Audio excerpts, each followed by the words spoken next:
Wait, hold on. Don't click that dislike button just yet, and leave the hate comments until after I give you my opinion, then you're free to go. Today I'm just gonna talk to you about people's opinions about EXO Chen's wedding, and specifically the Korean fandom reaction to it all. It's very interesting, stick around, it's time for another Alex Uncut.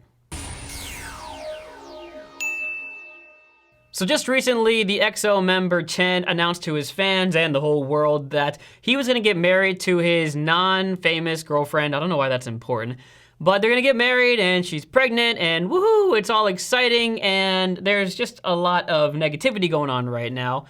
Well, I thought. So the first thing I did was to go ahead and look through all the English language videos, the comments, all that stuff. And all I found out was that no one was really outraged by the situation. Everyone seemed supportive and happy, and I was like, maybe the hate comments are blown out of proportion and that's all it is. But boy, was I wrong. Once I started looking into the Korean sides of things, because there's a lot of vitriol right now going on against Chen, specifically in Korea and of Korean fans, and anyone who's obsessed with EXO, they're not so happy. And there's a lot of reasons for that. And it's basically because they think that he is selfish and hurting the band, and we'll get into like the reasons in a second.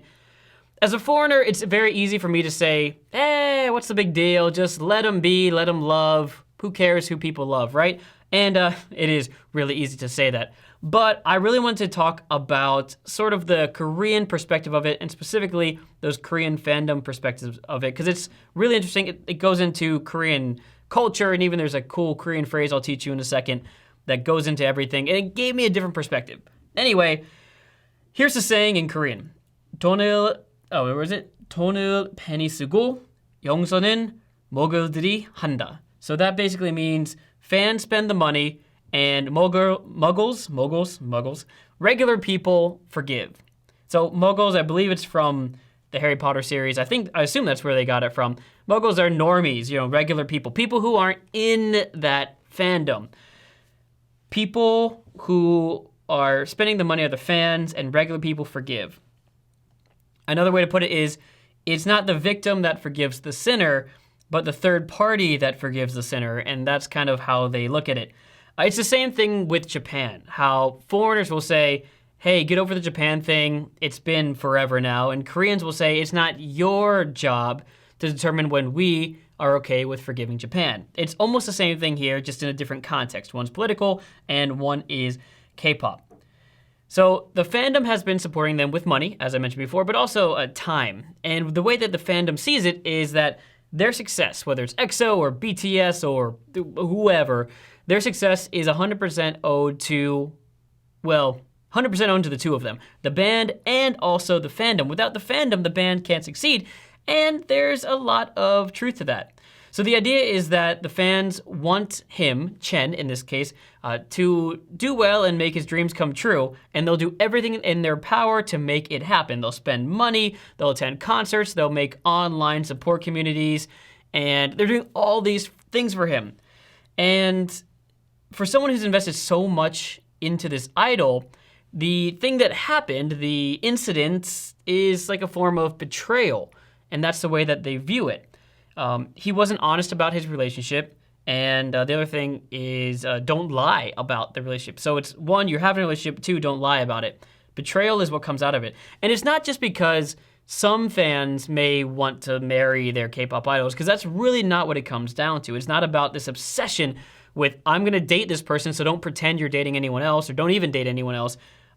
It's not jealousy, it's that they're literally telling their idols, hey, because we put all this time and money and effort into you, first of all, don't lie to us. And second of all, if you are gonna date somebody else, don't get caught.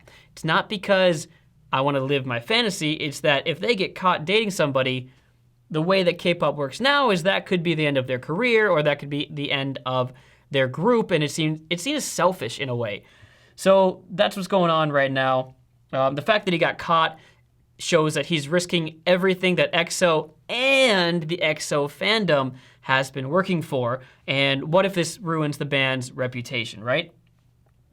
But it's not just that anger that's boiling up right now. So there is the anger that, hey, on one side, the fandom has put so much into Chen from EXO and so much into the band.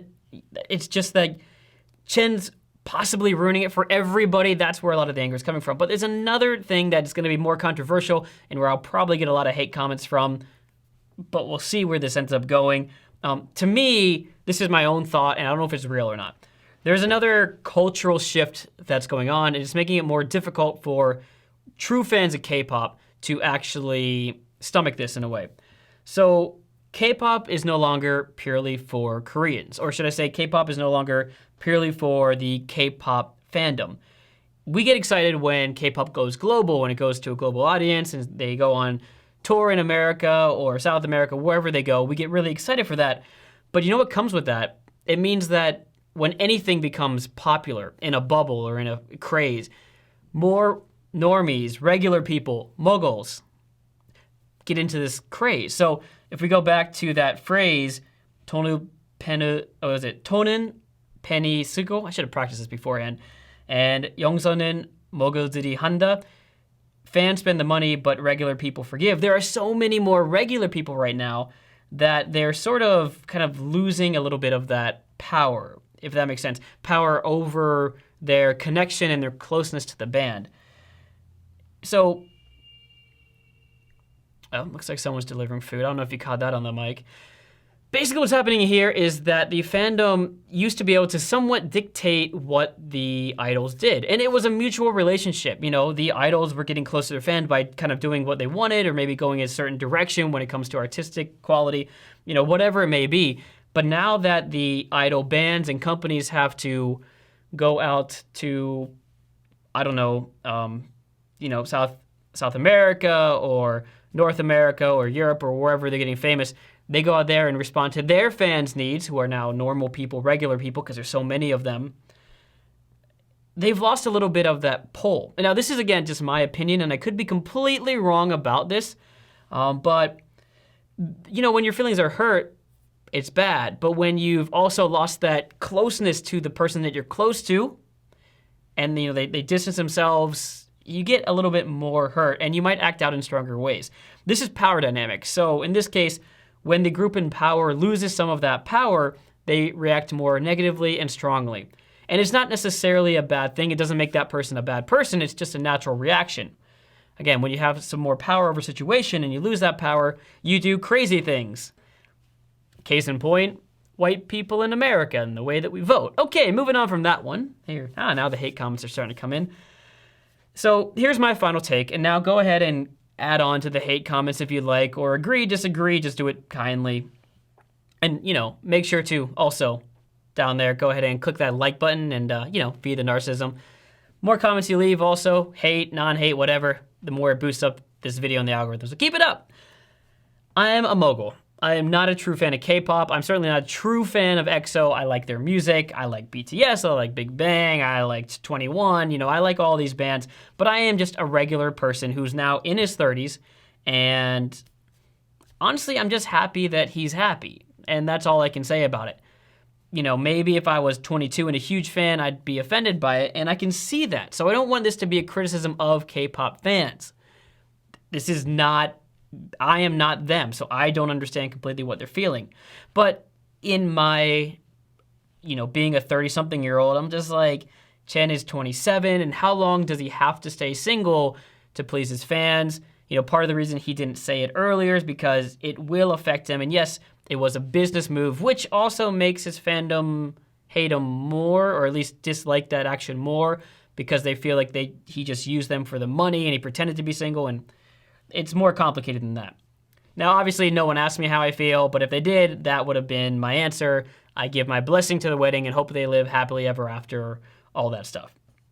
I mean, literally, I'm also like wearing a couple ring, and I'm not famous enough or, you know, sexy enough like a K-pop star to be able to worry about those things.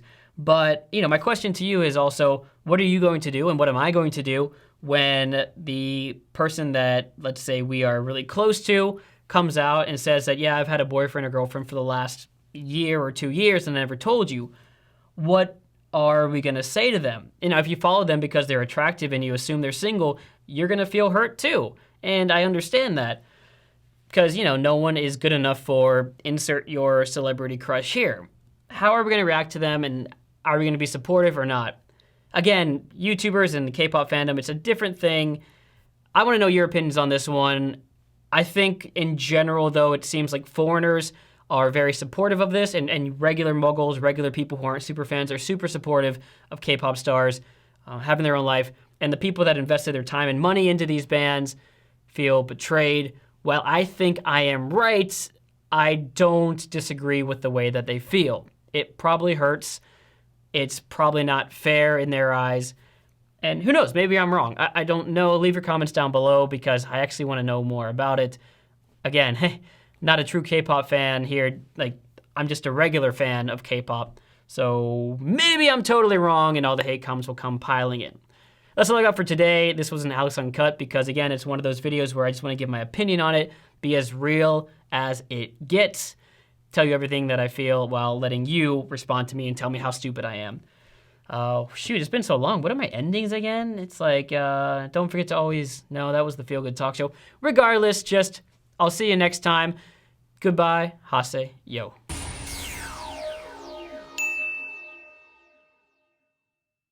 Feed the narcissism.